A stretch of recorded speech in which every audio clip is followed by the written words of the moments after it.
जय हिंद। नमस्कार दोस्तों, आज की प्रमुख सैनिक खबरों में आपका स्वागत है। सबसे पहले देखिए हेडलाइन।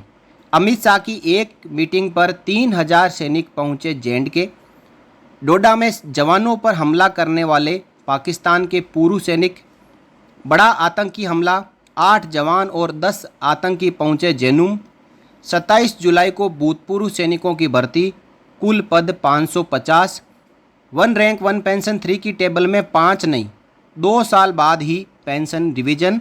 और देखें प्रेस इन्फॉर्मेशन ब्यूरो यानी पीआईबी की ओआरओपी टेबल। आइए दोस्तों जानते हैं खबरों को विस्तार से। शाह की एक मीटिंग और जम्मू पहुंचे 3000 सैनिक, आतंक के खात्मे का सीक्रेट प्लान तैयार। जब अनुच्छेद 370 को खत्म करने की तैयारी की जा रही थी, तब भी इस तरीके की घाटी में सैनिकों की संख्या हर बीतते दिन के साथ बढ़ाई जा रही थी। जम्मू कश्मीर में हाल के दिनों में जो आतंकी हमले हुए हैं, उनमें इजाफा देखने को मिला है। चिंता की बात यह है कि जम्मू क्षेत्र में अचानक से ये हमला ज़्यादा हो गए हैं। जो इलाके पहले शांत थे, जिन्हें आतंक मुक्त घोषित कर दिया गया था, वहाँ भी लगातार अब आतंकी हमले हो रहे हैं और इसमें कई जवान शहीद हो चुके हैं।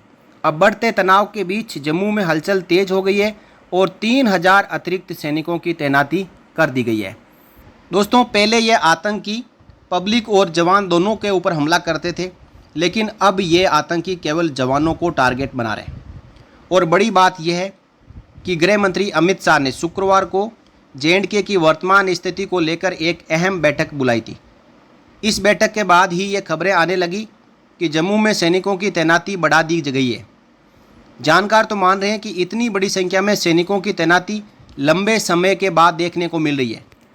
इसी वजह से सवाल उठ रहे हैं कि क्या भारतीय सेना किसी बड़े या सीक्रेट ऑपरेशन को अंजाम देने वाली है? क्या जम्मू को आतंकवाद से मुक्त करने के लिए बड़े स्तर पर सैन्य कार्रवाई होने वाली है, या फिर पाकिस्तान ऑक्यूपाइड कश्मीर को भारत में मिलाने की कार्रवाई होने वाली है? दोस्तों, अगली खबर पर गौर करें तो ये खबर आ रही है हाल ही में डोडा में जो जवानों पर आतंकियों द्वारा हमला किया था उससे जुड़ी हुई। डोडा में हमला करने वाले हो सकते हैं पाकिस्तान के पूर्व सैनिक। पहाड़ों में छिपने और घात लगाकर हमला करने में है माहिर। डोडा में 15 जुलाई को आतंकवादियों द्वारा किए गए हमले में 5 जवान शहीद हो गए थे। इसके बाद अब सूत्रों के मुताबिक ये सामने आ रहा है कि डोडा में हमला करने वाले पूर्व पाकिस्तानी सैनिक हो सकते हैं। वो पहाड़ों में छिपने और घात लगाकर हमला करने में माहिर है। जानकारी के अनुसार पूर्व पाकिस्तानी सैनिक स्पेशल ट्रेनिंग ले चुके हैं। सोमवार को डोडा में हुई मुठभेड़ में एक अफसर समेत 4 जवान शहीद हो गए थे। बीते 16 दिनों में सेना के 10 जवान शहीद हो गए हैं। वहीं पहले की तुलना में अब राष्ट्रीय राइफल की तैनाती भी कम हो गई है। ये आतंकी विदेशी मूल के ही हैं और वारफेयर टैक्टिक्स में ट्रेंड है। ये आतंकी पहाड़ों में छुपने, घात लगाकर हमला करने में माहिर है। माना जा रहा है कि जम्मू कश्मीर में आरआर की तैनाती कम होने, साथ ही साथ टीए बटालियन की तैनाती कम होने के कारण आतंकियों को मौका मिल गया है कि वो इस प्रकार के घात लगाकर हमले करें। 15 जुलाई को करीब 9 बजे आतंकवादियों से सेना के जवानों का सामना हुआ था और इसके बाद भारी गोलीबारी हो गई जो लगभग 20 मिनट तक चली थी। इस गोलीबारी में एक अधिकारी समेत सेना के 4 जवान शहीद हो गए थे। जानकारी के मुताबिक सभी जवान बुरी तरीके से घायल हो गए थे और उन्हें अस्पताल में भर्ती कराया गया था, लेकिन मंगलवार सुबह इलाज के दौरान जवानों ने दम तोड़ दिया।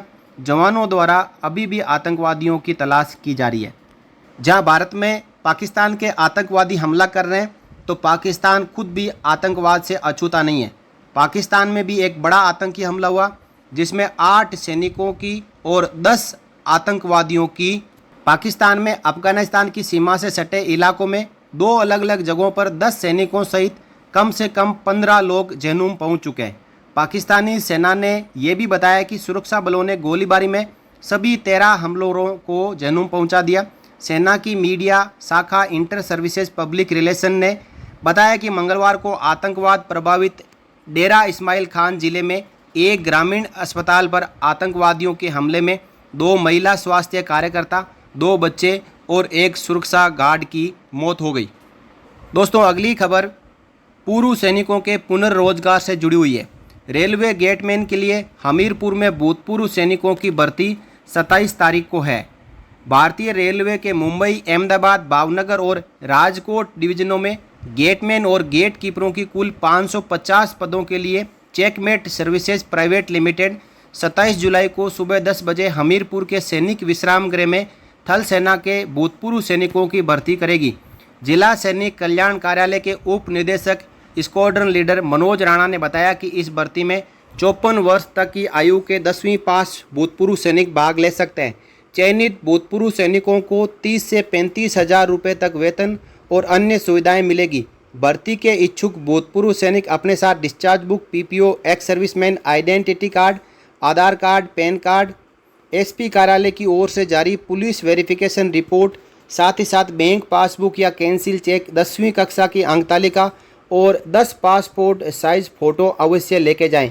कुल मिलाकर 550 पद है, जहां पे 30 से 35 हज़ार रुपये हर महीने सैलरी पाने वाले भूतपूर्व सैनिक अपनी इच्छानुसार इस भर्ती में भाग ले सकते हैं। दोस्तों, पिछले कुछ दिनों से ओआरओपी के ऊपर चर्चाएं जोरों से चल रही है। 1 जुलाई 24 से ओआरओपी लागू हो चुकी है, लेकिन इसकी पेंशन टेबल अभी तक नहीं आई है। तो वहीं पे दूसरी ओर सोशल मीडिया में एक सिपाही से लेकर लेफ्टिनेंट जनरल तक ओआरओपी रिवीजन की पेंशन टेबल खूब सर्कुलेट की जा रही है।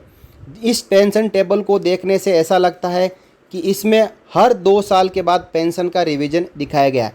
दोस्तों, आप अपनी स्क्रीन पर वही टेबल देख पा रहे हैं जिसमें सिपाही से लेके और लेफ्टिनेंट जनरल तक 1 जुलाई 2024 से रिवाइज ओआरओपी की टेबल दिखाई जा रही है, जिसमें आप सबसे पहले देखें 1 जनवरी 2016 से जहां सिपाही का 17,699 रुपये और फिर 1 जुलाई 19 की बजाय 1 जनवरी 19 से 19,726 रुपये और फिर 1 जुलाई 21 से 20,394 रुपये।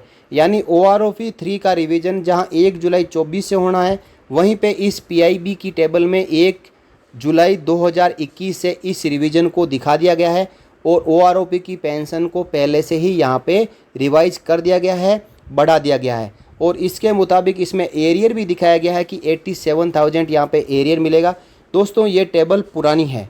इस टेबल में जो आंकड़े दिखाए गए हैं वो ओआरओपी 2 के रिवीजन के समय ये टेबल जारी हुई थी, लेकिन अभी सोशल मीडिया में इसको फिर से किसी ने सर्कुलेट कर दिया और ये टेबल धड़ल्ले से पूर्व सैनिकों के ग्रुपों में और पूर्व सैनिकों के पास पहुंच रही है। इसके ऊपर आपको विश्वास करने की ज़रूरत नहीं है। ओआरओपी 3 को लेकर सरकार ने अब तक कोई कार्रवाई नहीं की है और जैसे ही ओआरओपी 3 की टेबल जारी होगी वो आप सबको पता चल जाएगी।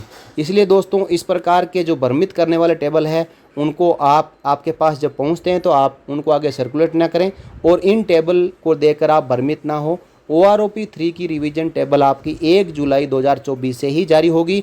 इसमें जो आंकड़े दिए गए हैं वो पुराने आंकड़े हैं और जो कहीं ना कहीं आपको आंकड़े रिवाइज होके मिल भी चुके हैं और यहाँ पे एरियर की कोई बात बनती नहीं है। ओआरओपी 3 में यदि आपको एरियर मिलेगा तो बेमुश्किल 1 या 2 महीने का एरियर मिलेगा, जो कि कुल मिलाकर 5 से 7 हज़ार रुपये होगा। और सरकार ओआरओपी 3 के ऊपर काम कर रही है। रक्षा मंत्रालय, पीसीडीए, सीजीडीए और department of ex serviceman welfare को आपकी बड़ी चिंता है। वो लगे हुए हैं कि जल्द से जल्द ओआरओपी 3 की टेबल को जारी किया जाए। इस बारे में आप क्या राय रखते हैं? कमेंट सेक्शन में कमेंट कर हमें अपनी राय जरूर दें। वीडियो पसंद आई हो तो वीडियो को ज़्यादा से ज़्यादा लाइक करें और साथियों के साथ में शेयर जरूर करें और हमारे चैनल को सब्सक्राइब कर बेल आइकन को प्रेस करना ना भूलें, ताकि जो भी लेटेस्ट अपडेट आए वो तुरंत आप तक पहुंच सके। आज की वीडियो में बस इतना ही। जल्द ही हाजिर होंगे एक नए वीडियो के साथ। तब तक धन्यवाद। जय हिंद, जय भारत, वंदे मातरम।